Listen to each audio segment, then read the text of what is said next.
Hare Krishna. Hare Krishna. Welcome to your second day of our Devotion and Motion Retreat. We're going to be talking about the Bhagavad Gita. We're going to be talking about the wisdom of Bhagavad Gita and its applicability in today's world, just applying Bhagavad Gita wisdom in the 21st century. And we're going to start and end with our favorite from Kirtan, just to get us in the mood. And we're going to talk a bit about what the modes of nature are, how to transcend them, and what that means, how that's actually super, super relevant for us, and how we really can apply that right now in the next couple hours. Okay. And before I start, I'll just have some invocation mantras to invoke the mercy and by remembering great devotees, by whose instructions we're following the path of bhakti. Oh my God.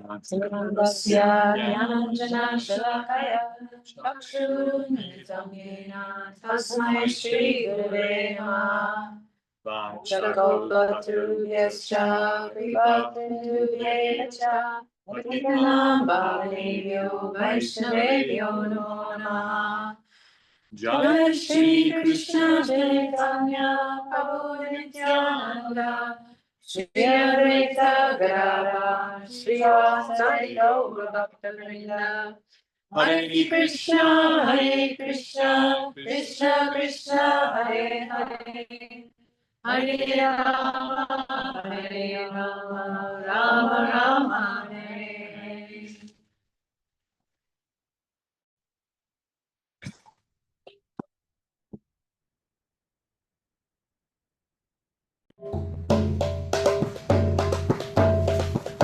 Hare Krishna,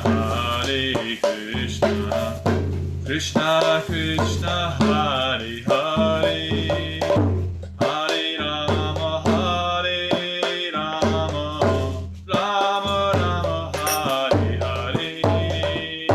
Hare Krishna, Krishna Krishna, Hare Hare, Hare Rama, Rama Rama, Hare Hare.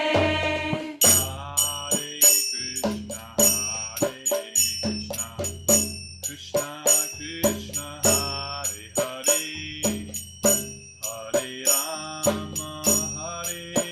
Rama, Rama Rama, Hare Hare.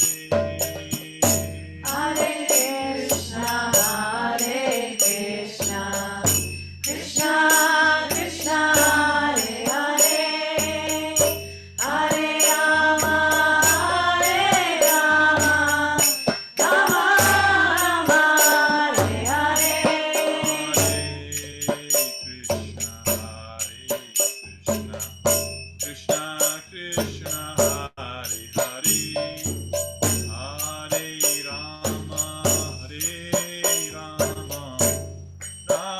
Rama, Hare Hare. Hare Krishna, Krishna Krishna,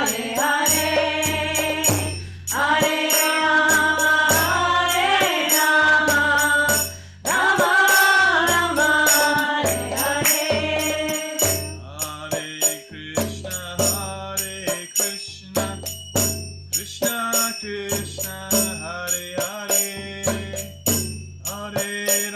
Hare Rama, Rama Rama, Hare Hare. Hare Krishna, Krishna Krishna, Hare Hare, Hare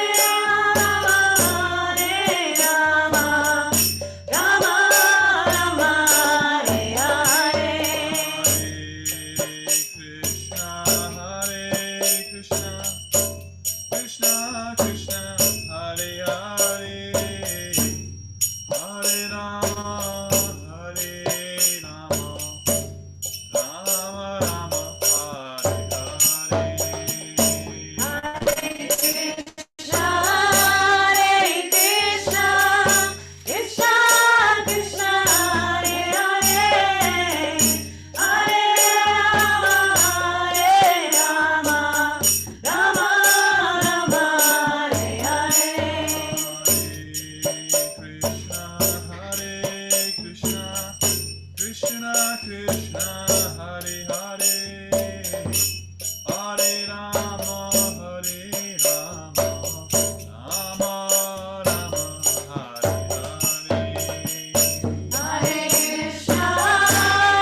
So the Bhagavad Gita, everyone's heard of the Bhagavad Gita, practically everywhere. The Bhagavad Gita is one of the most famous books available to humans.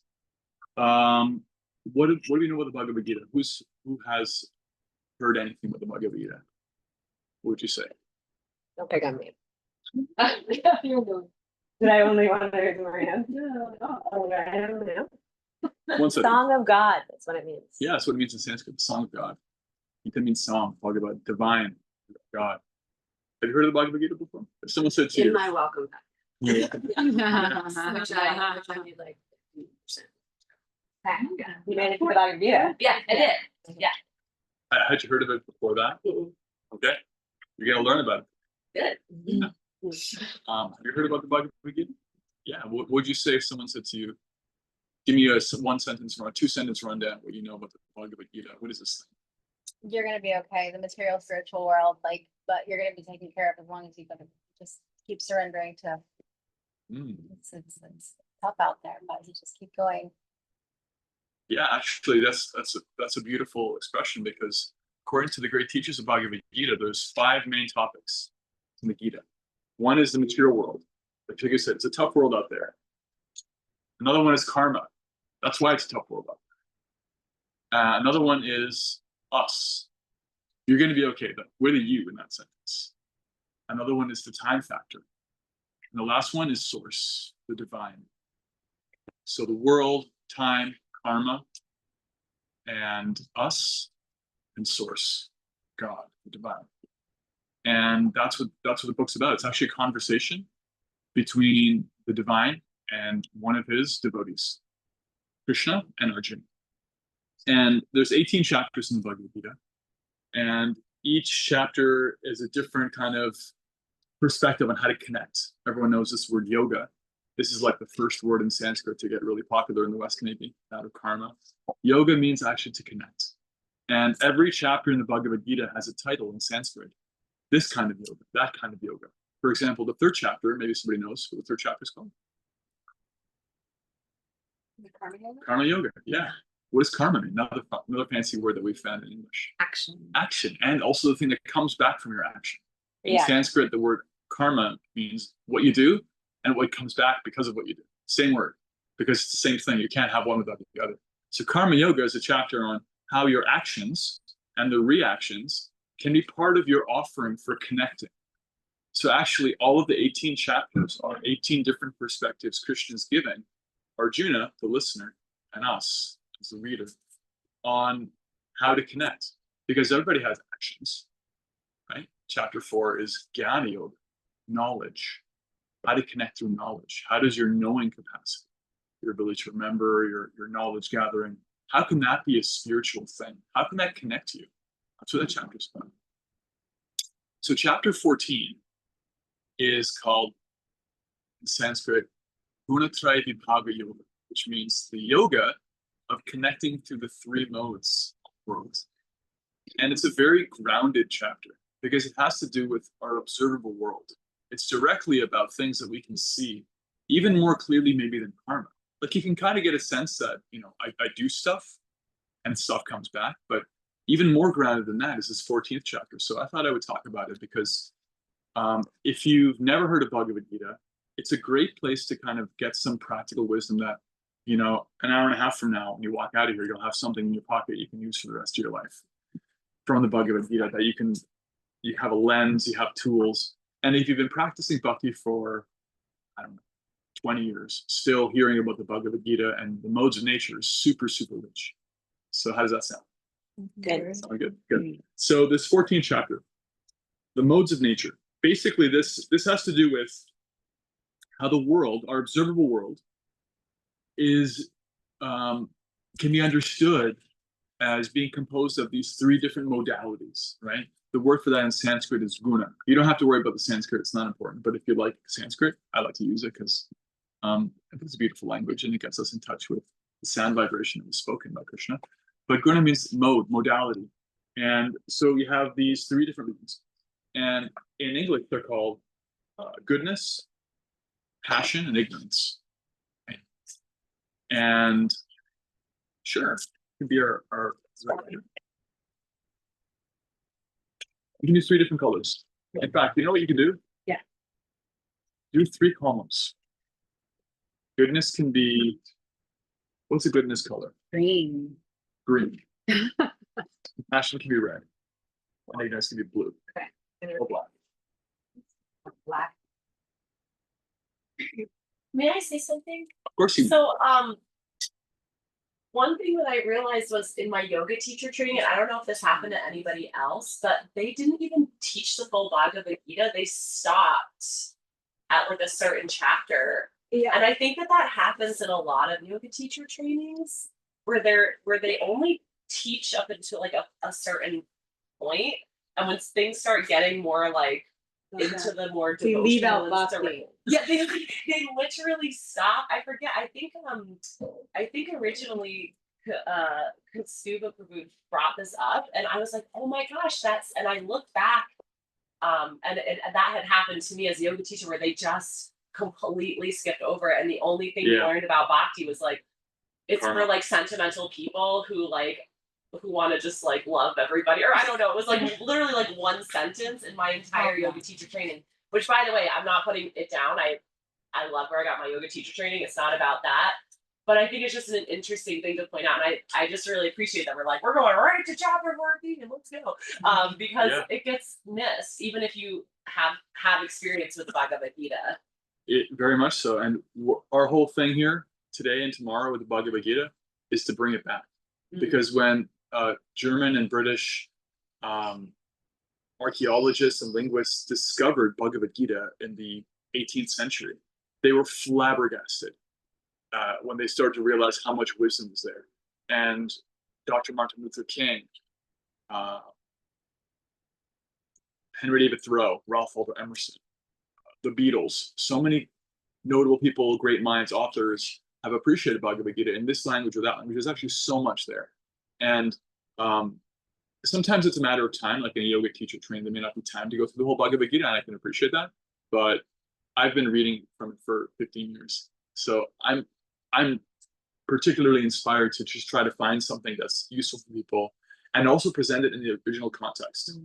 We're gonna present Bhagavad Gita for some practical wisdom, but also at the end, we're going to see how it really all has to do with bhakti. And it really does. Every chapter makes it clear that bhakti is the whole point. So you can write down goodness.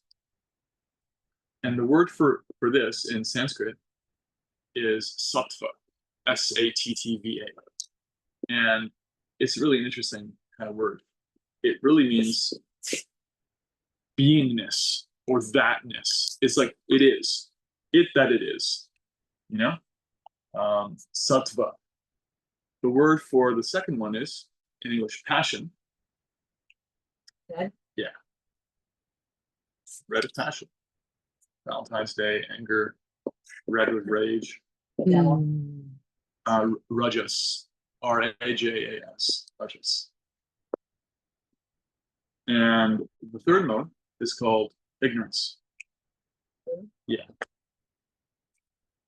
And in Sanskrit, that's tamas. Not Thomas. Tamas, T-A-M-S. And one thing about the modes is that all the different aspects of the material world are composed of some mixture of modes. So nothing is completely one thing or another. There's always a mixture. And so we're going to talk about what they are, what they look like, what their symptoms are, and how they affect us. Because this is practical stuff. Because this is a practical chapter, there has to be some way in which we can actually practice seeing through this lens, right? So we'll start with tamas. Ignorance, the mode of ignorance, is characterized. I mean, you just pull from this chapter right here. Krishna talks about it.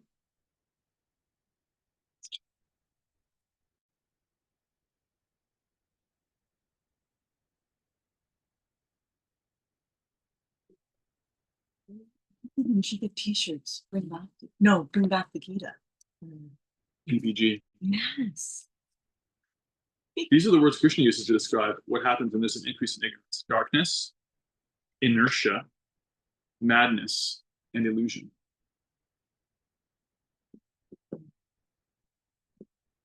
You just pick 2 of those. We don't have to write them all because we're going to be writing them. Yeah. And in passion, you get attachment. Fruitive activity means activity for a purpose. Attachment, intense endeavor, desire, and hankering. And in goodness, knowledge, clarity, and happiness.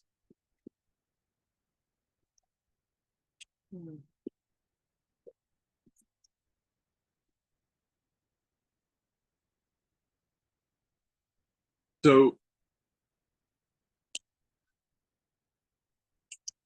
think about when you wake up in the morning, right? There's like a way in which, at least on the bodily level, we're going through these modes all the time, right?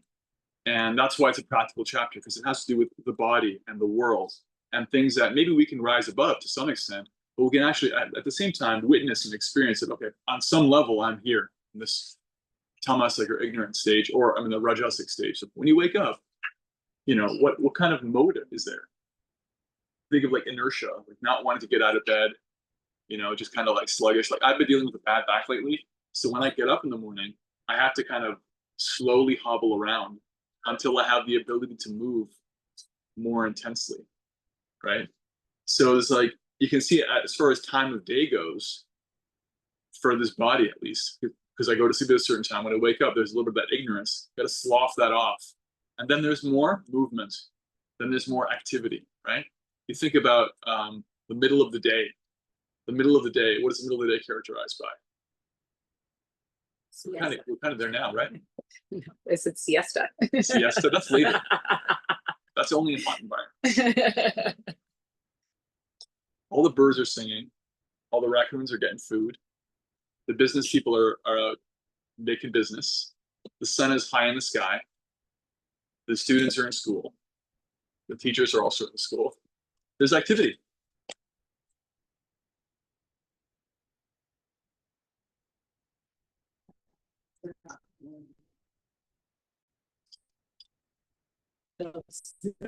Sluggish.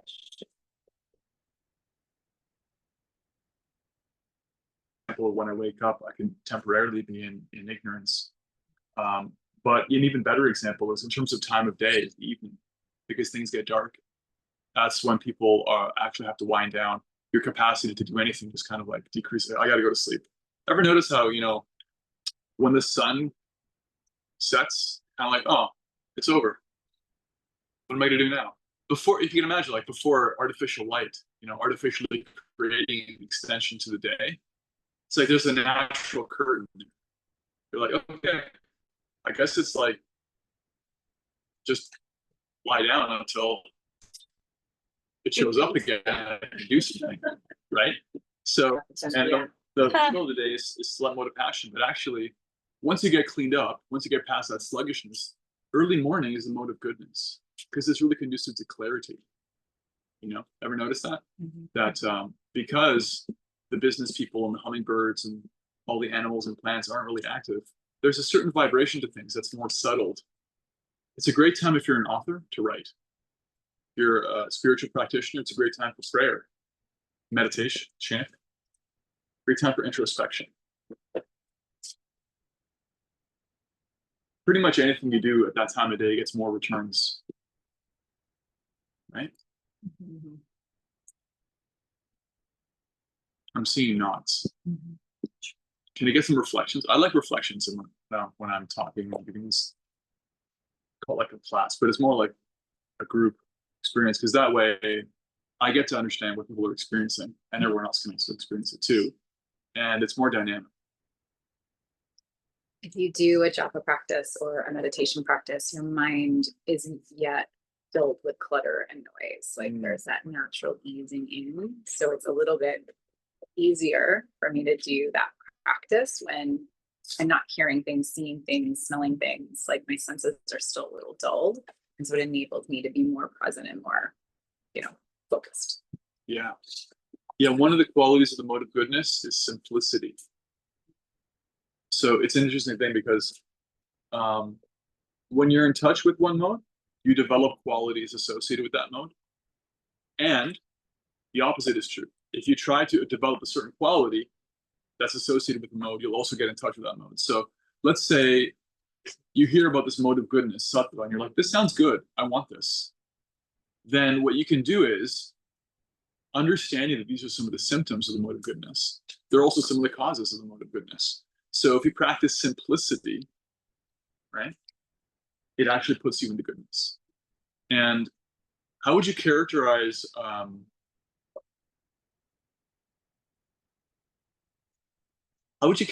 culture's approach, our general culture's approach to like simplicity versus busyness? Which one is really valued apparently by this culture? Busyness. Every single person said. This is a culture that we're living in that highly glorifies the mode of passion. Busyness is considered to be the main thing. Why in busyness? Yes. Yeah. Otherwise it's not business, no? Yeah. In fact, if you ask somebody, Can I ask you, I'm so sorry, I came out late. Can I just have the one line intro to spiritualize it? sure.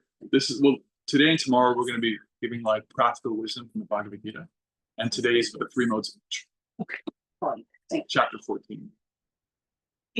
I was just thinking like this morning, it's like my first time away from my baby and I'm like waking up and I'm just like with myself immediately. I'm like, oh, it's 5 something. I'm like, well, I'm not like waking up with the baby. Like I could sleep more. And then I'm like, wait, I'm like here in this space. Like all I have to do is just go downstairs and like, I can like do japa or whatever. But immediately, like I look at my phone and then I do that. And it's so easy to just go into ignorance and passion so fast. And then, and you know, I feel like I'm learning like, it's just, it really is a choice, but it's like a muscle. It's so ingrained in me and sure many of us to just like dive into that right away.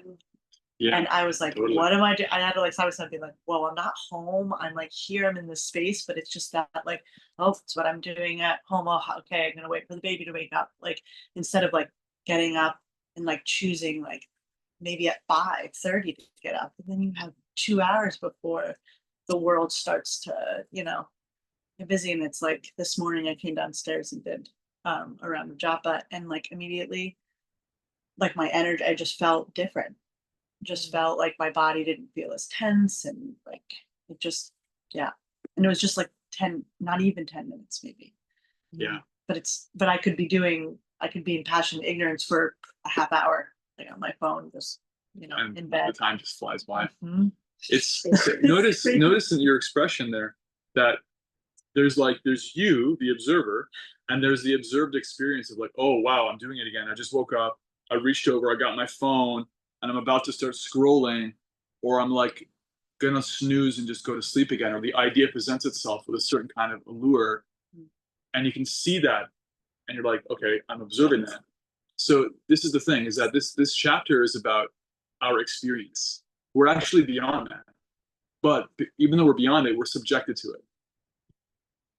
I also think, even though we're not the doer, we can definitely channel or ask to curate the kind of experience we want. So like I started first thing in the morning, actually out loud. I think I shared this with a couple people, like Krishna, thank you for this day. And I set like an actual intention out loud so that I'm curating the space that I want to create in that quiet. Because I find that once I'm on my computer and talking on the phone and doing business and all the things, I'm not at any point in time necessarily like going into thank you so much. Like I try to, but it's so much easier to like, while you're in the quiet, like what's the mood I want to cultivate and like intentionally set as I start this day. And I feel like if you automatically get into the business, you never give yourself that time to be, you know, intentional with how you are moving through the world.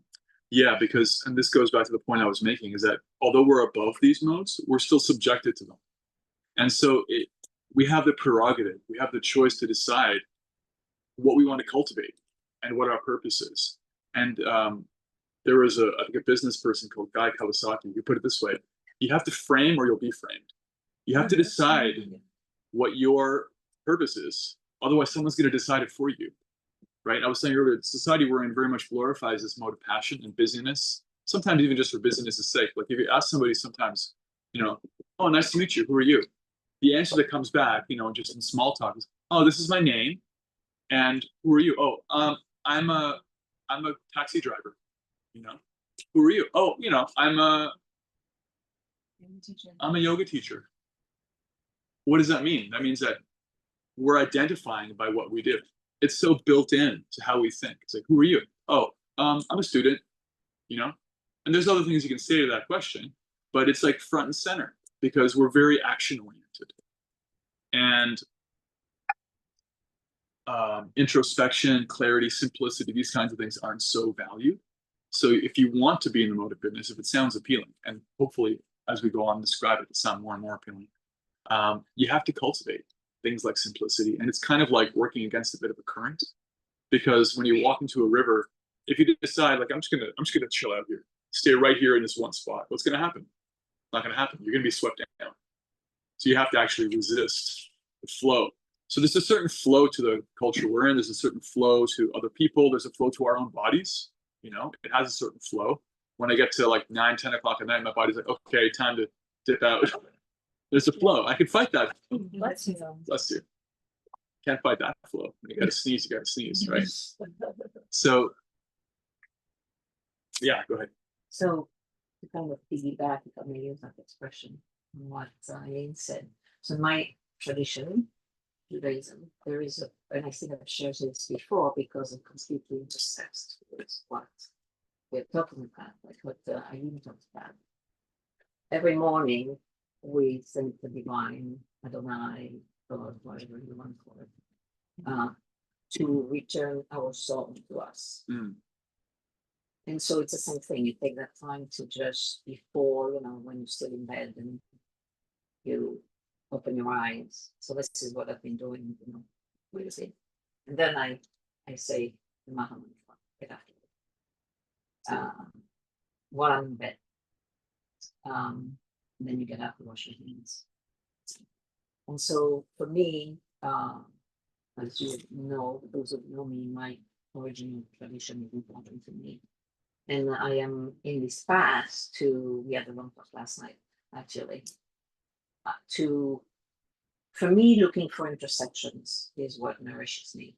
We talked about this before, and right now, this month, which ends next week, is a period of reflection and introspection.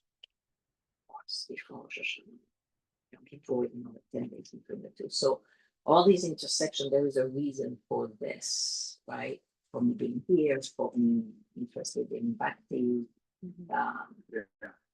you know, all of these stuff here. So there are so many intersections. I'm sure, you know, the tradition you will find very similar things. And I think, you know, it's,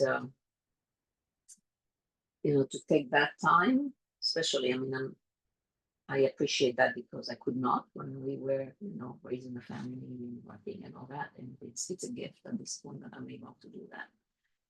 So it is bringing me to the present, like what we talked about last night, you know, kind of what's behind me is behind me.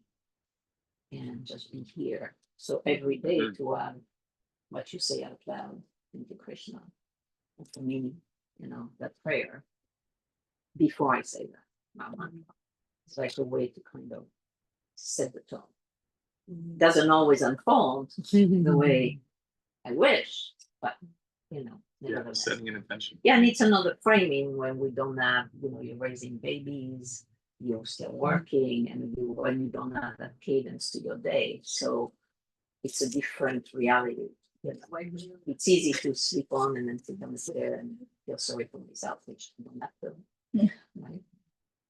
So yeah. So it's thank you. Thank you. That reflection.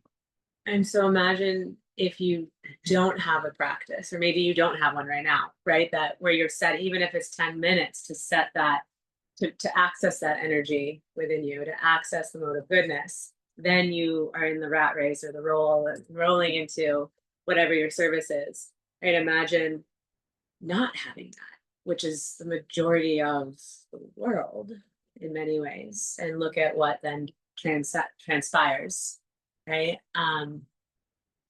And even if it's depending on where you are in your practice, even if I remember really beginning with just like putting my feet, sitting on the edge of my bed and putting my feet on the earth and thanking Mother Earth, the goddess Bhumi, right? Thank you for allowing me to wake up another day and to have a place to live. And right, what to speak of then, like, getting down on the Shamya has a beautiful practice of every day bowing down, like getting on the floor, first thing out of bed, he's on the floor, head on the floor, saying the prayers that he says. Right. And it's we can all do that, or we can do our variation of that, right? That moment to pause before I get right. Even getting my hand in my japa bag, even getting to sit for my meditation or brushing my teeth or washing my face or getting in the shower, or whatever it is you're doing, right? Before you even do that, you pause and bring gratitude. That in itself gratitude's the secret ingredient to advancing in our spiritual life. So Yeah. Can I read just a quote that's on my notebook? Sure. Gratitude is the fairest blossom which springs from the soul.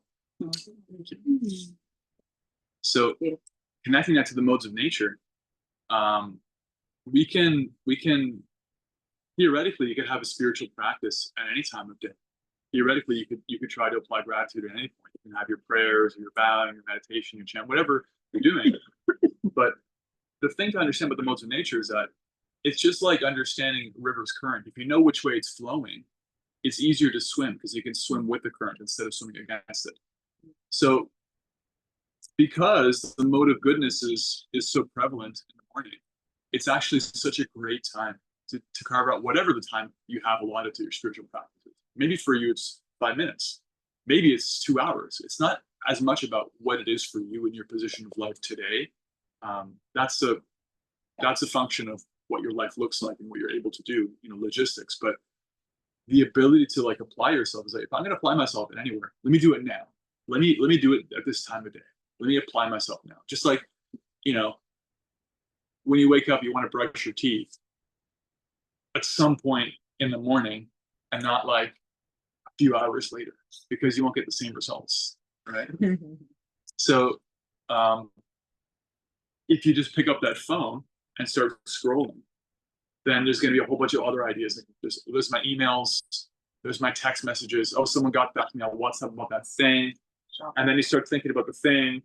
Then you start problem solving, and then forget about it. I mean, is it safe to say that's bigger than me? All that stuff is bigger than me? Yeah. All these modes are bigger than us. So we can't really fight them. It's better to understand what we're working with. And so if we decide, well, actually, I'm not going to check my phone right now because I know where that goes. Or I'm not going to sleep more because I know I got enough sleep because I've actually figured out how much sleep I need. Because in being in the mode of goodness, I've developed the clarity to understand how much I actually need. And this is me just being greedy. And if I sleep for another hour, I'm going to feel worse. So I'm not going to sleep. Then you're saying no to this and no to this. And you get to just do, whatever your practice is, whatever your introspection, gratitude, chanting, meditation, breathing, yoga, asana, and you'll get more results from it because you're front loading your day with that. Make sense? Yeah. As I mentioned, something again, Kishori said has just been like ringing in my head the past few days is like when you do that, and what I brought my intention was like authenticity, because I do feel like there are certain times like this week I had like a really tough work bomb hit us. And I went into the mode of passion times 1,000. And I didn't get out of it. And then after I felt so icky. And we talked about like watching TV, like I'm watching something that doesn't really align with what our compass is, and you feel icky. And so at least for me, I feel like, well, I've not yet been able to get unreactionary at times, or I get stuck in it. At least knowing the feeling of what that feels like in the morning and knowing the feeling of being at peace, at least I'm able to identify in retrospect, oh, okay, this resulted in this feeling. Maybe I can do a little better next time, or maybe I can call in grace, or maybe I can set up an intention before I start. But at least it's like the recognition. Yeah. The modes have their symptoms. There's a certain quality. It's like a taste or an aftertaste, to different kinds of food. They have different qualities. So because we're the witness, we actually get to experience what the effect of the mode is. And one of the meanings of guna, modality, in Sanskrit, it also means like a rope, right? Ropes can bind. The idea is that just like a puppet or a human being who's bound by several ropes, you have limited ability to move because you're actually dragged this way or that way. So the modes are like that. They actually push us and pull us practically against our will, but we do have some agency. And part of that agency is that we can experience, oh, okay, this is what it was like to be in that workflow with no interruption for a long time. You described it as icky, whatever that meant for you, right? And maybe you can't not choose that. Maybe right at that time, you actually have to be, maybe you have to go in that workflow and say, okay, but you can still know what it's going to be like. And maybe you can use that knowledge to organize your life in some way. So there's this concurrent thing of like, we're being pushed by pulled by these ropes. They're like currents. They have their own direction, their own force. And that's beyond me. And at the same time, I have choice. I can try to choose between them as much as possible with my situation. Maybe I don't have all the best choices in the world. Maybe I don't have all the strongest ability to make my will come true, but I have some agency. Both are true. It's easy to forget that. I feel like in our world Very today much. too, especially like in the culture that we live in, and especially like even just being a new mom, like the postpartum stuff and everything you hear, and you gotta recover in this, and then you just start to feel like, how am I supposed to do all this and still have choice and agency? Like you just said, rafting without a paddle. Yeah, white river rafting without a paddle. Like if you don't, yeah, like if you're a river guide and you just wake up and half asleep and go and you're going to be like, where am I going? What do I need? Like, and so I just feel like just being a little bit prepared. Yeah. Yeah, but it's just easy to forget that you have agency and choice when you're bombarded with, with so many things Because that it's make bigger you than feel us. like Yeah. you don't. Because the modes are bigger than us. That's one of the fundamental things to understand is that if you draw it to scale, we're about this big. And our agency is real and our choice is real, but we're also very small. As long as we're living in a material body with a material mind, even if with a spiritual practice, we're still living in a world that's much bigger than us. Other people have their ideas and their flow, the times of day, hunger, thirst, anger comes up, and then next thing you know, you're like captured by that. And it's like there are all these things, they're all bigger than us. And so it's important to know, like if you're a river guide, you're saying it's good to have a map, like where am I going and what are the obstacles? So these modes of nature, part of it is that when you understand this, you're still in the world. Just understanding it didn't take you out of the world, but at least you can recognize the categories of things like, wait a minute, this conversation I'm having with this person, there's a lot of like them playing a victim, a lot of complaining. Their activities are characterized by a lot of these kinds of things. If I'm around them, I'm gonna have to fight against that current. So maybe I want to like change the conversation, see if they're open to a higher conversation, or like politely leave. You can have that choice because I can see what's happening here. There's a fork in the road. There's a bend in the river. Do I want to go there? Maybe not so much. Make sense? Can I share something? Yeah. So I use the marionette analogy with my clients in my massage studio, where just you pull the arm, your lats are gonna go, and then your QL and your whole body moves with you. So like for example, I use with new moms, like you got to make some changes, like whatever you can. You're not gonna stop holding your baby, but maybe you're gonna get like a little bolster to like hold your baby. Because you go from sattva, healthy tissue, to raha, something's going to happen here, and then to ignorance, which is injury.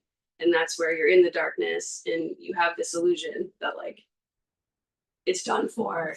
And you got to go back to like the desire to want it to be healthy. And then it goes to being a happy tissue again. But you can't just let it think it's going to work itself out. Yeah. You have to make the changes. You have to sit more upright at your desk or else you're gonna have tight psoas muscles and then your back's gonna hurt. It is all, you can't just move one piece and expect everything to change. It's something's gonna fill that in. It's an ongoing practice. You don't just get somewhere and stay there. Yeah. So for you, as like occupational therapist, Massage therapist. massage therapist, yeah. So then one way to understand how to apply these modes in your life, in your work, is okay. When it comes to muscle and function, goodness means balanced function, right? Balanced rest and activity, and a consciousness of being in balance. Balance from the left and right. Balance between the pull and push. Anterior, posterior. Yeah, balance between up and down. Balance, getting enough rest, but not too much. Yeah. Rajas, passion, means consciousness of activity. It's all about doing. How can I do more? If you think that way, like how can I lift more of this weight, or I'm really invested in this activity, that's a passion thing. And that leads to another kind of outcome, right? And inertia or indolence, not moving at all, you get like atrophy of muscles, lack of function, loss of function, disinterest in using them, lack of nervous understanding of how to even use, like what it feels like to use that. You, like, after a while you get this bad posture thing going on where you don't even know how to have good posture. You have to have practice using these muscles because you've developed an unawareness so that those muscles even have function in your body. You just like walk like this because of this, or wash your dishes. To practice this, get out of ignorance. So that's an example of using passion to come out of ignorance. Sometimes if you're stuck in a level where you're just like not able to move, I'm ignorant, I'm slow, I'm sluggish. I give that example at the very beginning. When I wake up with this back the way it is, I have to start moving to get out of sluggishness so that I don't have this pain because it's been lying on its back for eight hours, whatever. That's using passion to get out of ignorance, right? A lot of therapy is like okay, this is not working, let's start working it effectively, and then we'll start talking about how to put it into balance. Right now it's just not working at all. It's dysfunctional, it's asleep, you're not aware of it, you didn't know you had that choice, right?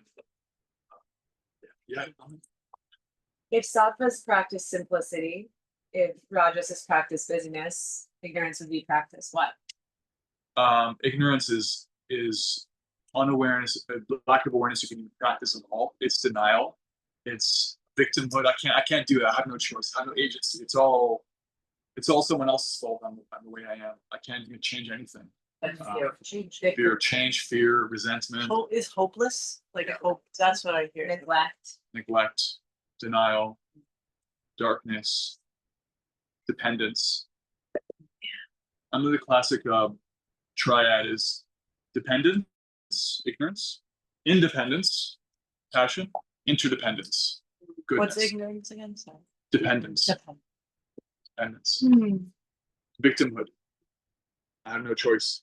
Then it's like proud, powerful, independent, asserting your power. And then it's like recognizing I matter and so do you.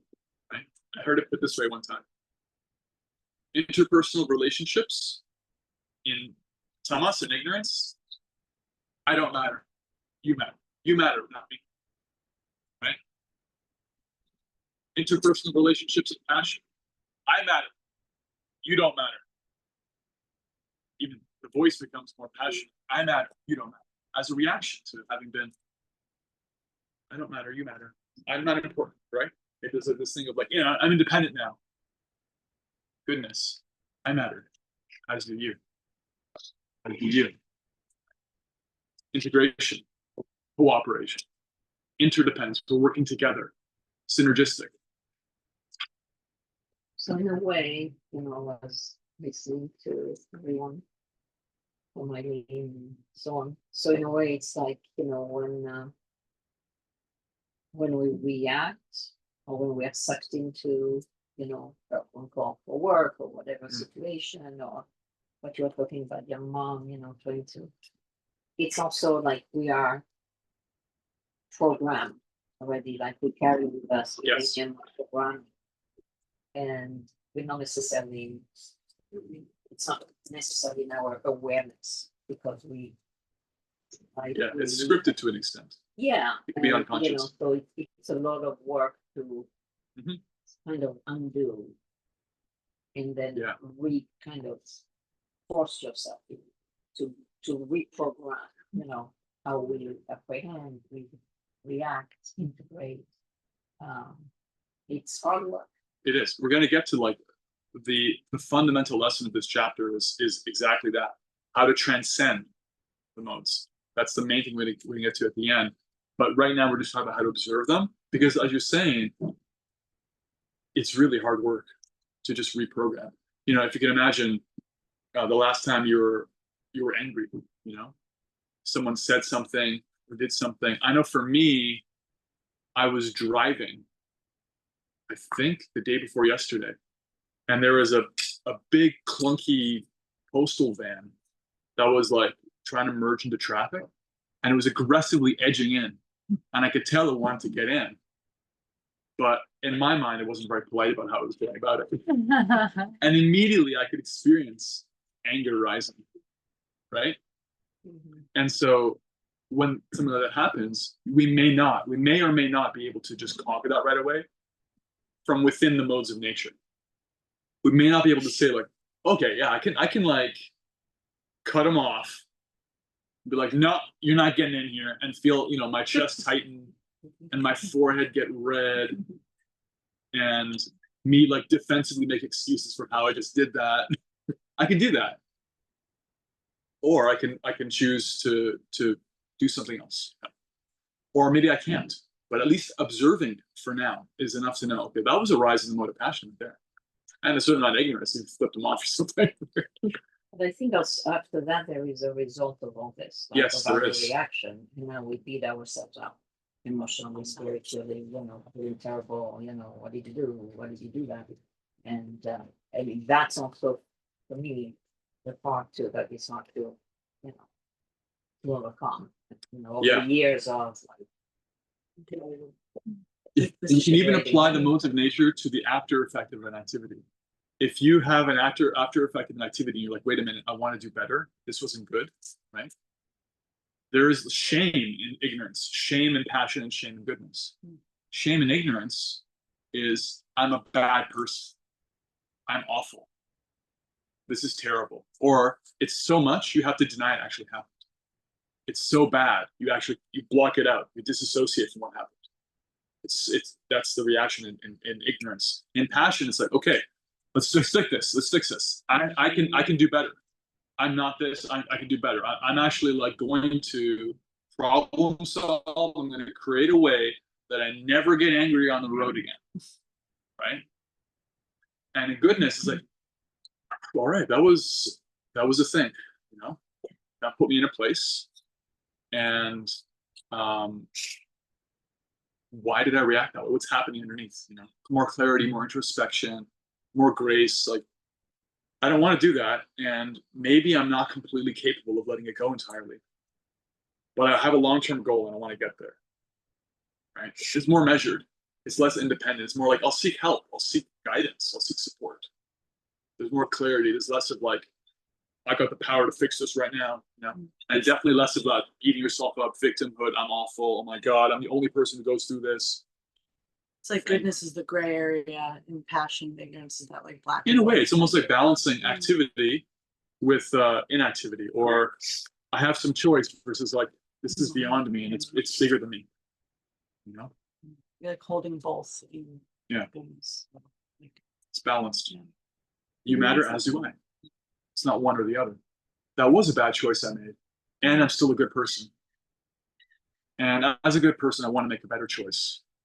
And at the same time, I may be affected by my previous actions. Maybe I can't make the best choice. Maybe I'm an addict, and I can't make the best choice yet.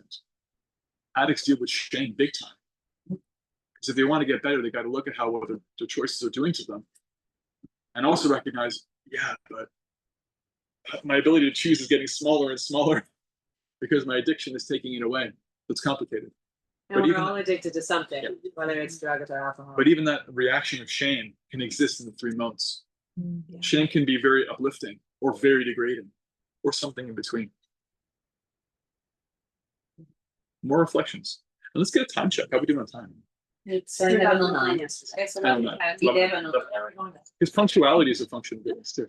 I'm not going back. I was just gonna say like, and the most, I think, like you said, grace, like, I mean, we're householders, right? Like, we're in this body, humans living, and it's not easy. And I practice by like, what it's like, those bouncy balls that your kids get and you just keep hiding them and they keep coming up. But we're like bouncy balls going through these modes, like constantly, like whether it's morning or evening or later.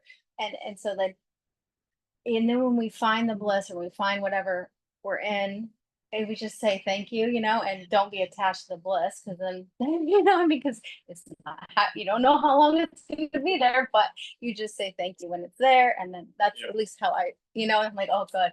And for a moment, it's like the ease, you're at ease. And then right when I got here, right, we're busy. Of course, I'm like that now, but it's just a bouncy ball, with ease and with grace for yourself whenever you are having a really hard time and it's a tough moment. I mean, even in the Bible, it says we have to have bad days, so like, I mean, It literally happens to the best of us. But, There are no accounts of great saintly, don't be attached, highly advanced persons who don't suffer. yeah. Just the way it is. So part of what I'm hearing and what you're saying is just like being realistic. Yeah. This is a very realistic chapter. It's like, hey, you're in the world. This is how the world works. There are these different modalities, these different currents. They can sweep you away. And I'm also going to give you some tools, Krishna is saying, so that you can transcend that. But that's also going to take practice to come to perfection. So just being realistic, like what's happening right now. For example, right now, I'm experiencing that my back is tightening up. And I'm also remembering that when I was in college, having to sit for 2 or 3 hours at a time could like increase the mode of ignorance, because you start to kind of doze off. And there's good evidence to show that if you just stand up for even 20 seconds, let's all stand up. Experience what happens. If you stand up for 20 seconds, get your blood flowing, get your stiff joints moving, then the part of you that's in ignorance starts to come to passion and goodness, a little more balance, a little more alignment. I'm going to teach you all a one-word mantra. Yay. Ready? Yeah. This mantra is Go Runga. Go Runga. Go Runga is a name for Krishna. And it's a very sweet, easy name. And we're going to all just stretch our body. After taking a breath, we're going to stretch our body and shout out Go Runga at the count of 3. 1, 2, 3. Go! All right. That's our Go Runga break. Pickleball team name too. When you guys were on a team. After a point. Go Runga. Make spiritual advancement while you're playing sports. So that's your Go Runga break. Because you can't feel too bad for having a material body. It's just the way it is. You got to stretch those joints out. So not being denial about it, not beating yourself up, just doing what you got to do. And, I'd like to be able to sit still for hours on end with full concentration, with no distraction, but I'm not there yet. I'll never be. I probably never will, to be honest. You want some water? Okay. I was thinking a lot about this whole conversation about I was thinking back to college is actually what I was thinking about when I was reflecting, and how almost like completely unconscious how impacted we are by the games. And when we become conscious of it, then we can do something. But a lot of times it's the modes of material nature, right? It's not just like the modes of our nature. So that's something else to really think about. And I was thinking about in college how like there was always like study sessions at night, like, oh, let's go study, let's have a study session, blah blah blah. And I would try to join, and I could never learn. I could never remember anything. And I knew that I'd have to wake up at like 3 a.m. and study for 2 hours that I could learn. I could like absorb the information. And so I understood, like in college, I had no idea about the CMS whatsoever, but I understood that like at 8:30 at night, I can't absorb anything new. But at 3 a.m., 4 a.m., 5 a.m., I can absorb so many new things. And so it's really amazing to think about how it's just it's beyond our control. The gunas are beyond our control in a lot of ways, and it's something that can really like impact us. And that like led me to what I was talking about with Emma before class, was like sometimes our responsibilities can like sweep us right away. Like our responsibilities in this world can just sweep us right away because it's just so much passion and rajas, and it just takes us and we just go with that current, and we don't actually know it's actually happening because it is an unconscious thing that is happening. And while we're required and obliged to do our responsibilities, the impact of that can be really hard to feel and then notice. And then when you finally notice, like you're saying, like way down the river, that's the part that it's like, that's the hard part. Then you can feel like, what are you going to do with that? And so anyways, I just thought it was a really beautiful discussion you're sharing. Yeah. And one of the reasons I mentioned earlier, I'm going to get to Eileen. One of the reasons that I mentioned that the society we're in really glorifies passion is because, like you said, our responsibilities could really sweep us away. Like we have to do these things. And that's like an example of the mode of passion and all the things associated with what we have to do kind of taking over. An alternative to that is the mode of ignorance, where you're swept away by your lack of responsibility, where you're just like, I can't get out of bed. I just feel useless. I just feel tired all the time. I'm constantly depressed. I don't know what to do with myself. I don't have any vision or purpose. I'm not active. That's tamasic. That's ignorance. That's even lower. And I would say by and large, your society has kind of done a decent job of getting to the point of understanding that, oh, yeah, you can use a certain amount of passion to get beyond ignorance, but it doesn't know how to get beyond passion. So we do a pretty good job of cultivating people's ability to run around, do stuff, but there's not a lot of clarity. There's not much introspection. There's not much balance. There's not much peace of mind. What to speak of spiritual presence? I also think we also come with patterns of behavior and 100%. of our, Yeah. Where we were born. Childhood, language, the body you're in, your sexuality, your friends, everything. But even, as a woman, my mother, certainly I have a lot of commonality with her, which somehow gave me a lot of strength, but some I'm trying to, undo because it didn't serve me in some instances as well. And so the impact of that is also hard, it was my mother, So it's also a lot of coming to terms with that, but also with love, without blame, because it was a context that brought. Of course. So they were subjected to their own modes. Yeah, and the circumstances are outside of their control and historical events and so forth. So for sure. Do you have anything? Yeah, so I was kind of just relating to, there's a couple of charities, one of which I worked with and one of which I'm aware of. And I loved what you were talking about, like kind of moving through the modes, but then bringing in kind of bhakti, right? So I'll just name one. There was a group that was homeless shelters, and the homeless and the unhoused kind of tend to live in that ignorance mode, a lot of sleeping, a lot of inactivity, and Exactly. and so the charity actually went and got people up and went for a run at 6 a.m. So went right, as you just mentioned, kind of into the mode of passion, right? And let's start moving and let's start feeling, more, feeling more. But then the third piece was higher power and purpose. And that's what got them into the goodness. And so I love the idea of like, okay, we can kind of direct, but what we can't get out of, up the ladder until we identify with that higher purpose, that higher power, whatever you want to call that piece. And so I love that there are now institutions that are like copping on, to that mentality, and there's another one that's a prison project that's actually run by a Krishna conscious person. And they don't talk about bhakti, but they talk about higher purpose and power. And so the success rate of people, of juveniles leaving jail and being, moving through it and being successful is completely aligned with that purpose and that higher power and that higher spice that they've now added into their life. So I just think that that's really beautiful to look at it. That's as a exactly where journey. we're going, 100%.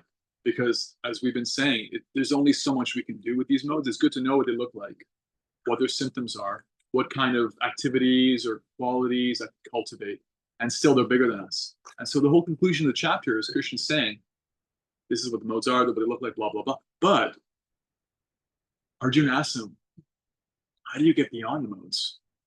Is it possible? Is it even possible to do that? How? Krishna says yes. Because although they're always mixing, and you can't just pick one spot and stay there forever, you can't just have 5 o'clock in the morning that lasts the rest of your life. You can't have one meal and never eat again. You can't have that. They're always mixing and churning, and you're always subjected to it. He does say in the 26th verse, right at the end of the chapter, Mam chayo vyapicharena bhakti yogena sevate sagwanan samatityatam brahma bhuyaya kalpate. By bhakti yoga, he says, you can transcend the modes. Because as long as you're in the world, applying material solutions for material problems, you're subject to these churnings. You can't treadmill your way out of. Yeah. Which one was it? 1426. Or talk your You need way. a spiritual solution to a material problem. Just like Einstein said, solutions to problems are not created on the same level that the problem was created on. They're created on a higher level. Only on a higher level can you find a solution to a problem on the lower level. Krishna is giving us a spiritual solution for a material problem. The material world is basically a problem. It's a problem that we have to keep putting food in our mouth. It's a problem that we have joint pain. It's a problem that there's interpersonal conflict. There's so many problems. And it's good to manage those problems with mode of goodness solutions. But the ultimate solution is not management. It's transcending. So what that means is if we choose to prioritize our relationship with higher power, that relationship actually empowers us to get beyond the modes. And then the muscle problem I'm having, the way in which I'm, following the footsteps of my parents, whether I want to or not, the way in which I'm motivated to, have road rage, the way in which I'm trying to remember all the examples people came up with. I'm tempted to get into the phone or press a snooze when I wake up. All these things, you're no longer trying to conquer them on your own. Right? You're no longer in the world trying to use a material solution to solve it. You're actually like being carried by the hand to a greater and greater extent. That's what bhakti means. That's what it means to call on higher powers. Like, I'm going to choose to chant. Right?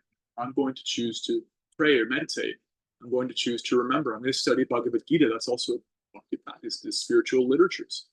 I'm going to do that so I can deepen my relationship with higher Krishna, Radha, Allah, Buddha, Jehovah, higher power as we understand it.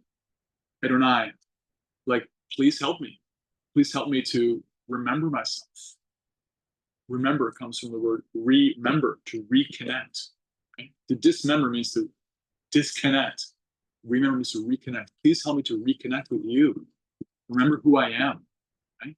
And when you ask for that, you dedicate yourself to that, even just a little bit, just a few minutes.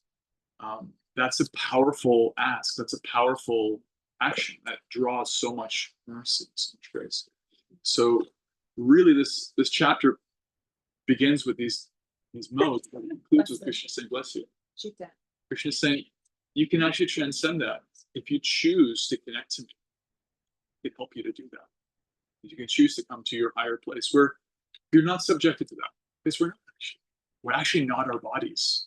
We're actually not our designations. We're not the daughters and sons of our parents. We are, but we're also beyond that. There's a part of us, an eternal part, the real part, the essential part, that's witnessing all the changes. You can see how, my family and my language and my time of day and my hunger level and all these things are affecting me, but I'm beyond that. So staying in that true self is possible when we actually try to connect to the higher self. It's supreme. Excuse me.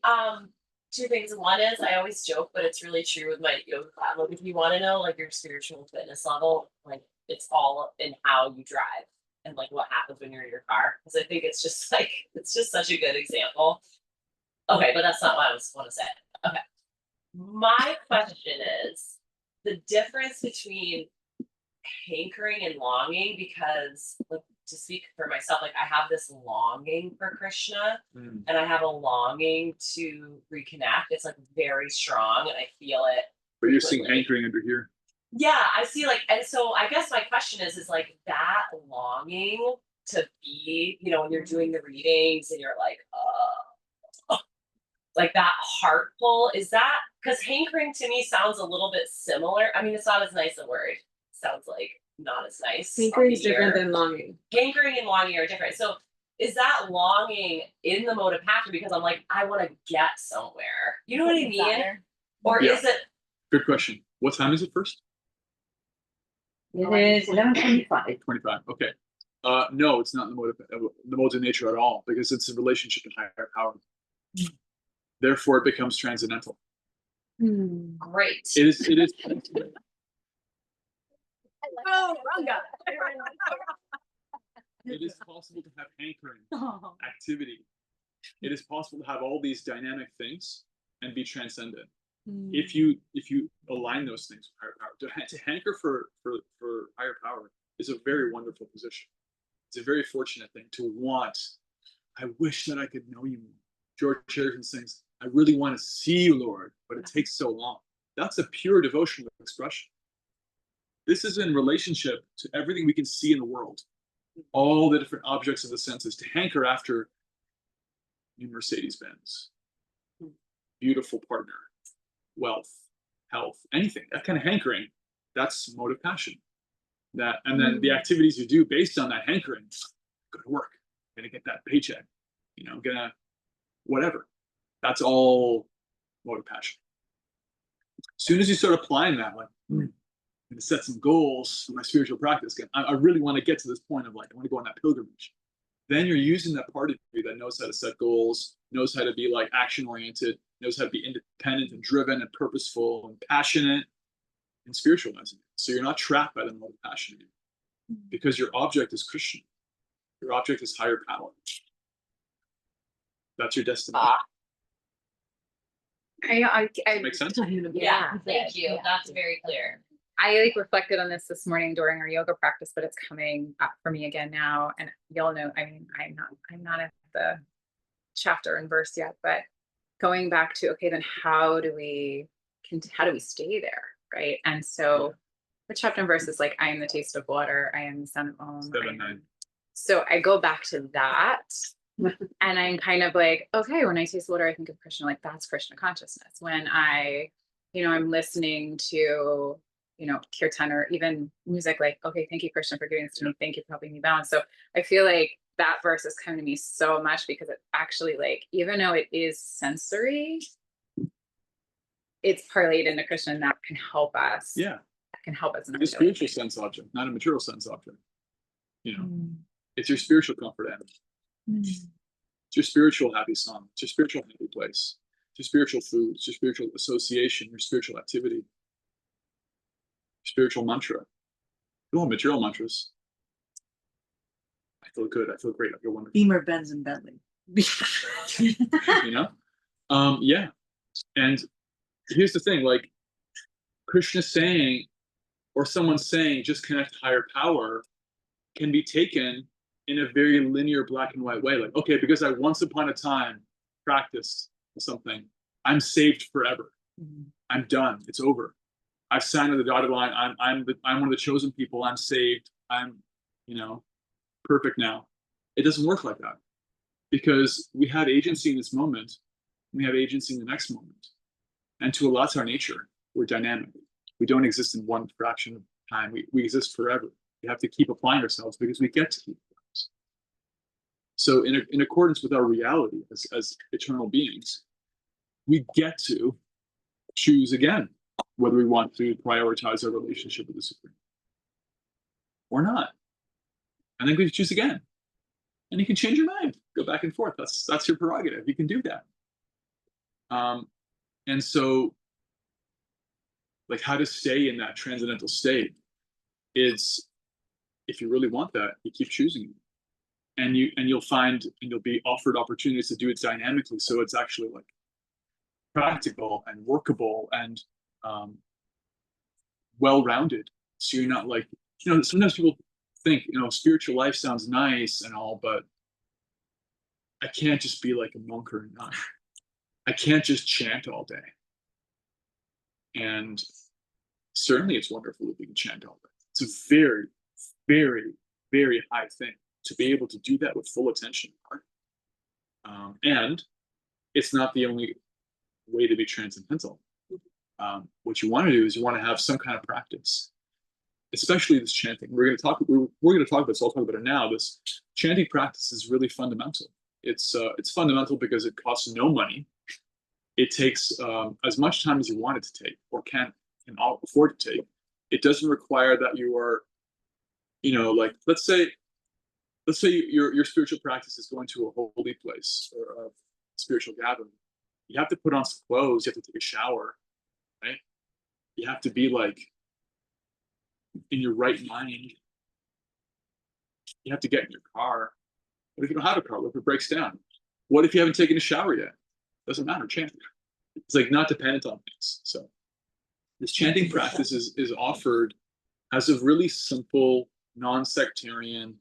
What does that word mean? Meaning it doesn't require you belong to this tradition or that tradition. You have to have a name in this language or that language. You have to belong to this culture and that culture, this ethnicity. No. Identify however you want to identify. All the spiritual traditions of the world acknowledge that calling out works, that the names of the divine are potent. All of them say that. And so it's non-sectarian, it's portable, doesn't require money, doesn't require paraphernalia, doesn't require people, although if you have them, it's great, have kirtan. So really advisable is to have a spiritual practice that includes a certain japa, personal chanting. Just like we experience kirtan together, synergistic chanting, everybody can have on their own a little bit of japa, especially if you can get it in the morning. It's a fantastic choice. Get a few minutes of japa, and if you don't have a japa practice, you can try tomorrow chanting for 30 seconds. That's what I did when I started experiencing the Maha Mantra. I came to kirtan once a week and twice a week, then 3 times a week, and I loved it. It's great.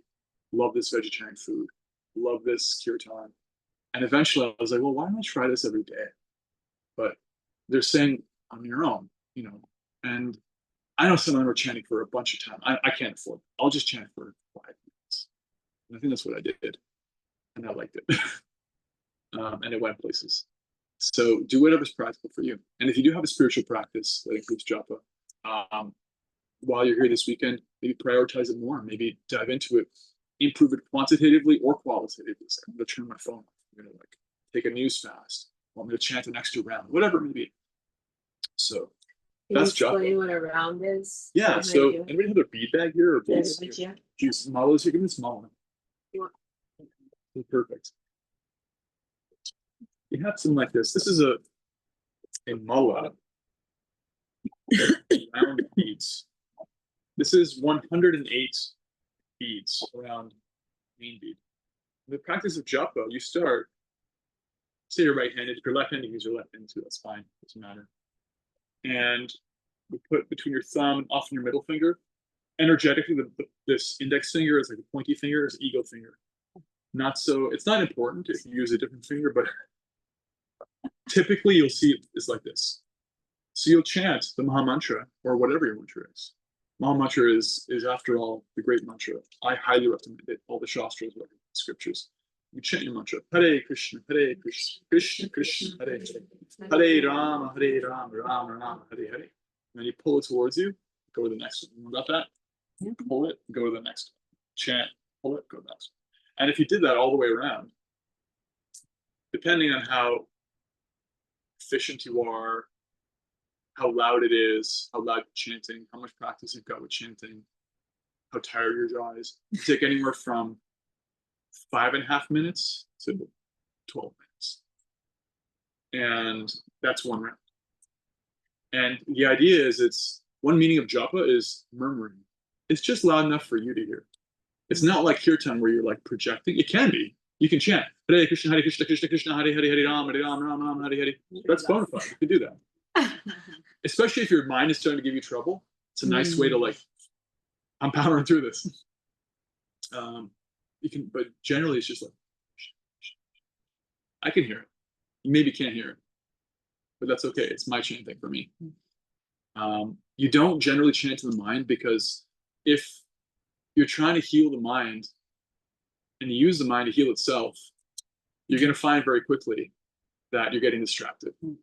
But while you're chanting, you can remember the word with your mind. So your voice, your tongue, your throat, your lungs, and your mind are actively going at the same time, you know? And does that make sense? So that's japa. And it's a beautiful, powerful, fundamental practice that we wanted to touch on. And all the practices of bhakti, the yoga of connection with devotion, including japa, including meditating, reading about them. This is all bhakti right now, as we're talking about. Practice of bhakti, associating with devotees, getting in a kirtan, worshiping deities, remembering spiritual personalities. What's a devotee? A devotee is someone who's practicing devotion, someone who's got some connection with something. These are all angas, limbs of bhakti. And Krishna says they're all capable of helping you to transcend. So fundamentally, we want to organize our lives so we have like a basic minimum of our practice. It's like a drip system for plants, garden. You want to have, you know, regular infusion of water so they don't die. And that's your keep your head above the water level. And when you can, you go deeper. That's what weekends like this are for. Deep dive. You go beyond what you're usually able to do. You turn off your phone. Kids are at home. I have permission to just go to sleep early and wake up and come to japa. I'm surrounded by amazing, like-minded people who know more than I do, who are more advanced than I am. All have some powerful realization that can help you. And you have a deep dive. And so what happened when you finish the one round of japa and you start the other round? What happens? No, I mean, you go in the Oh, direction. generally what happens is you I get mean, to, I know how to do it, yeah. but for those who are- So you get to the center bead and you turn it around and you start and you go the other way, backwards. I know that on the go. 1 to 108, then 108 back to 1. Yeah. That's typically what we do. So what happens when, you know, I found myself every so often, you were saying, you know, having the mantra in my head, not even realizing it. Oh, you're very fortunate. Congratulations. I mean, it's really strange, Yeah, you know. mysteriously attractive. Ooh, those are two good words, do you Yeah. Mysteriously Krishna's attractive. name is mysteriously attractive. Mahamantra is mysteriously attractive. Kirtan. Sometimes you find a nice melody. This is part of why kirtan is so powerful, is like, who hasn't had an experience of getting a song stuck in their head? An earworm, catchy. It's like, you know, you just find a melody that works for you. Next thing you know, you're like driving down the street, like, Hare Krishna, Hare Krishna. There it is again. Krishna, Krishna, Hare Hare. Hare Rama, Hare Rama. Rama, Rama, Hare Hare. But when it's silent in your head, that Yeah, but you can just hear it. You You know, could just, it's and like then all going of a on. sudden you realize it's there. That's transcendent reality when you can an appearance in your life. You're very fortunate to have that. Generally, if you have some japa, if you have some kirtan, these will work into your life so that the rest of your life, which is not infused with those direct practices, gets some overflow. You get to remember. Because the whole point is to remember, to reconnect. And remembrance is really powerful. I have a question. So you personally, like, what kind of life hacks, I'll use like a term, because I'm really struggling right now with, like, I feel like my practice is growing and I own that Krishna is everywhere and you know, but also I also know that, like, you know, I'm on the phone, I'm going to relate this back to work and be like, yeah, and I'm so smart, and did you know this, and this person's like, they really think I'm important, you know what I mean? So what's your life hack? Like, even though I know like both of these things are true, what's your life hack to like just, I know it's practice, I know like theoretically what we should be doing, but was there anything that you did as a person that like when you were in that like really icky, doing that word again, like to snap out of it? Like, Okay, when you're in a tough zone, how to snap out of it? Where the ego is surfacing. yeah.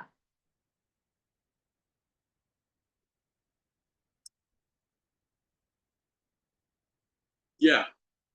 There's two answers. One is the what you do to prepare for that, because it's going to happen, and to support, just like if someone said to me like, how do I win a fight? The first answer is don't be in one, you know, or train. The second answer is someone comes to you and they're swinging. What do you do then? So like the preparatory answer is have a practice and front load your day.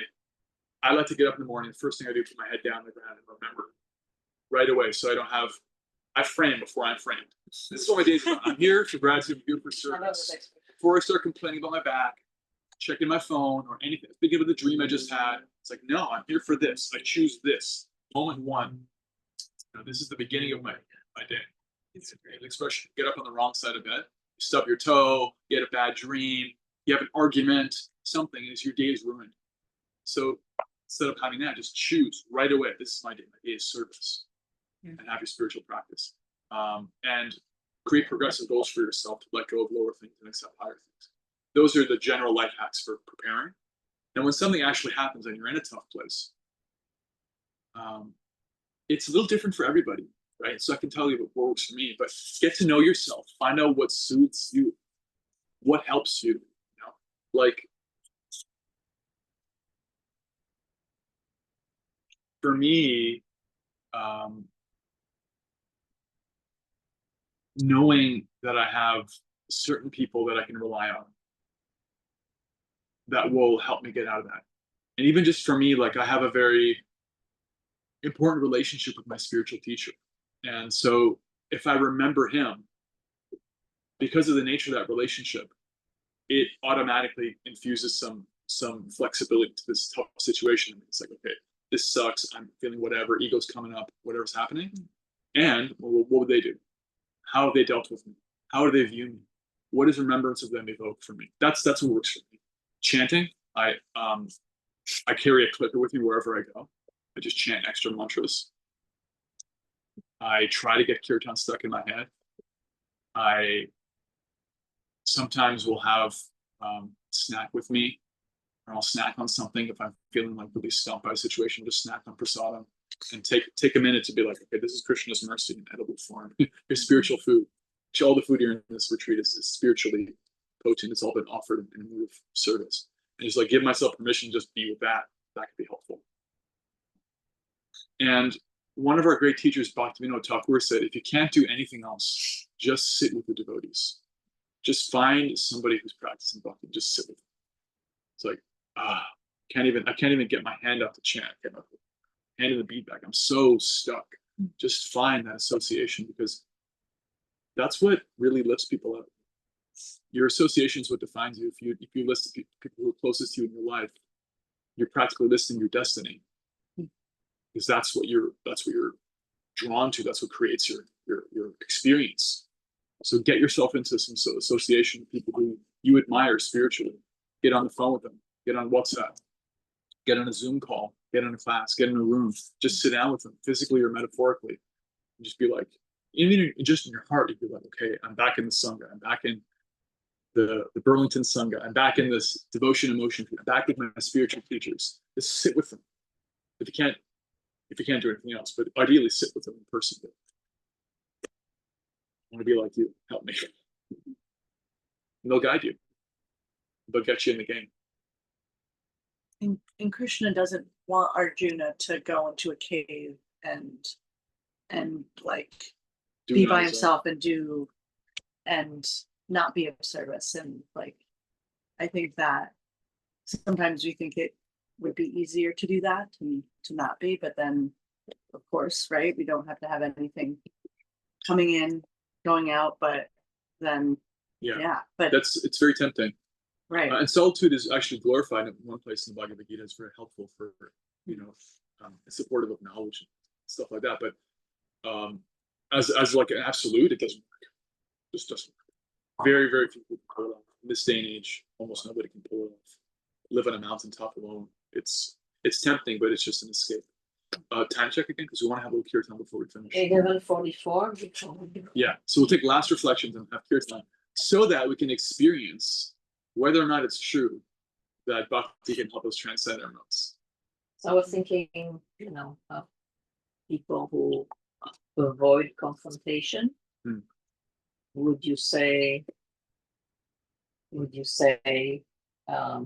think not judgment, we all programmed. Yeah. Would you say that it's like if Arjuna was going into a cave and avoiding what's on the battlefield? What I mean, more that looks like? yeah, I mean, I know people who, avoid confrontation, people want Yeah. to confrontation on the end.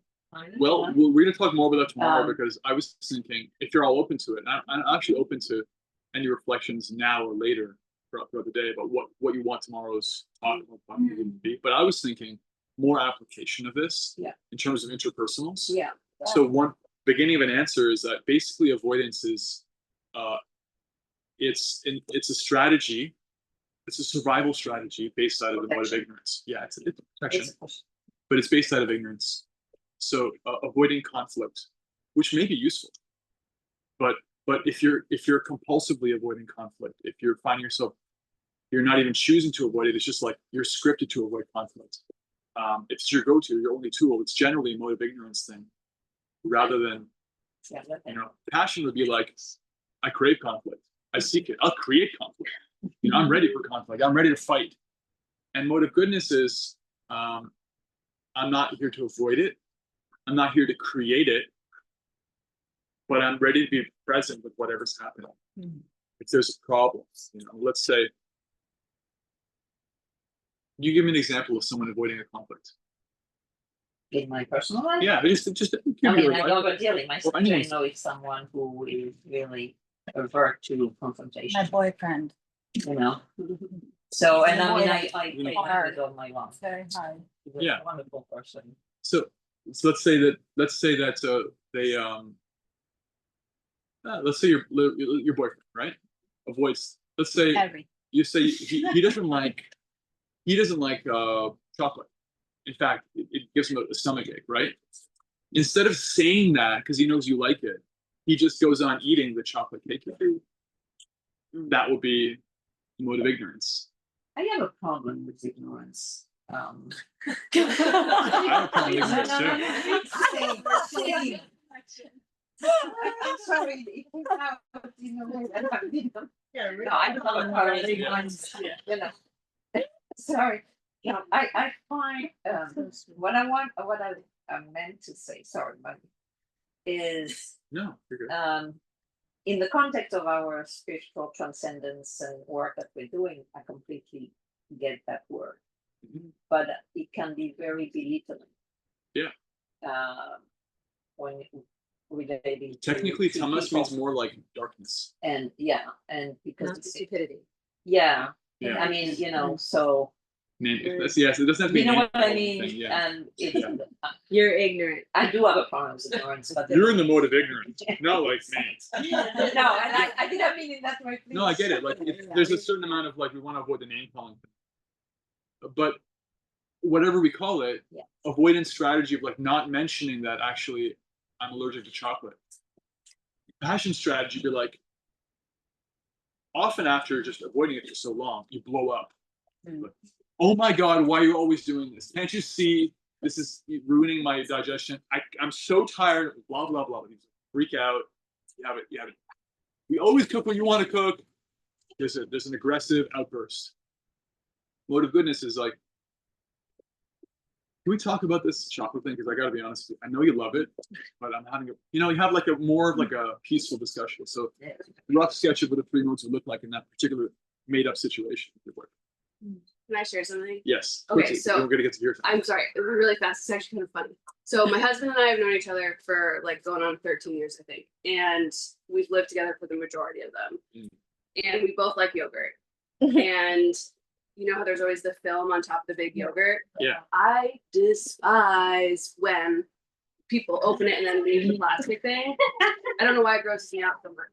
But my husband would leave it that way. And I was like, oh, it must be how he likes it. So I just went along with it. And after over a decade, I said to him not that long ago, can I tell you, you just don't like this plastic thing on the container. And he goes, can I tell you? Neither do I.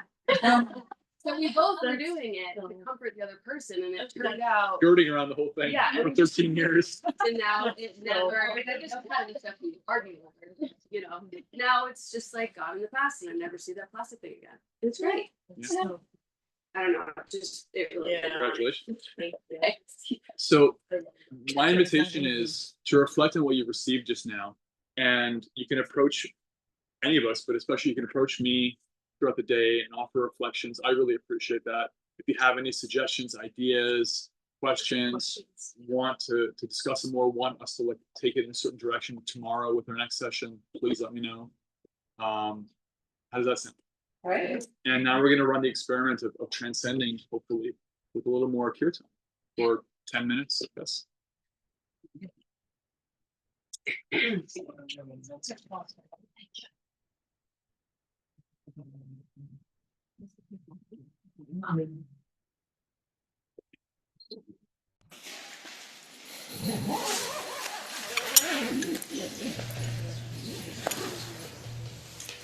is one cartel. Eileen, did you want to play cartels? She can play. You'll be a certified cartelist for this kirtan. You can play.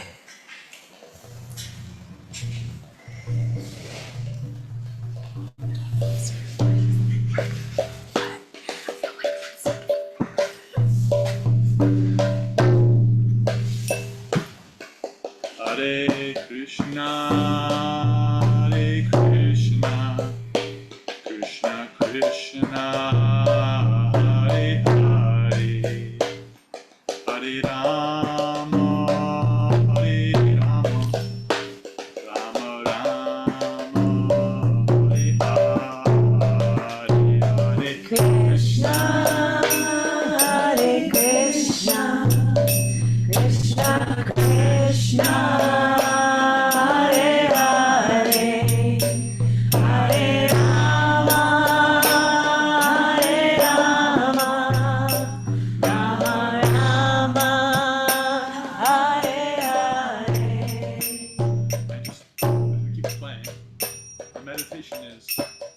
Krishna, higher power, please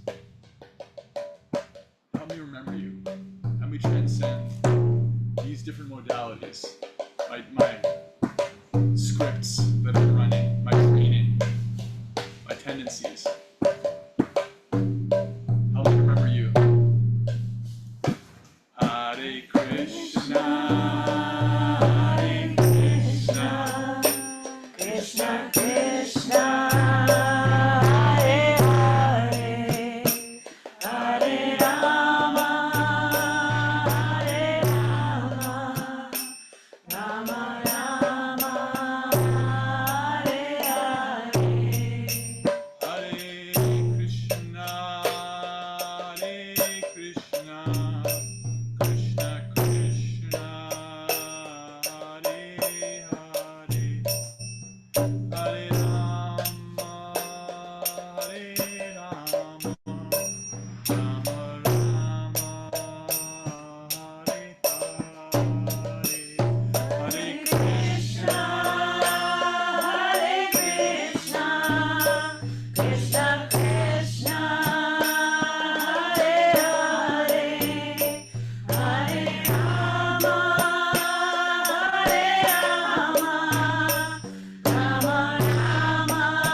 Thank you, everyone. Thank you so much.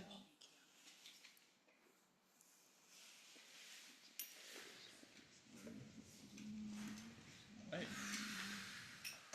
See you all at lunch. And see you all tomorrow and throughout the day. Lunch is at 12:30, so we have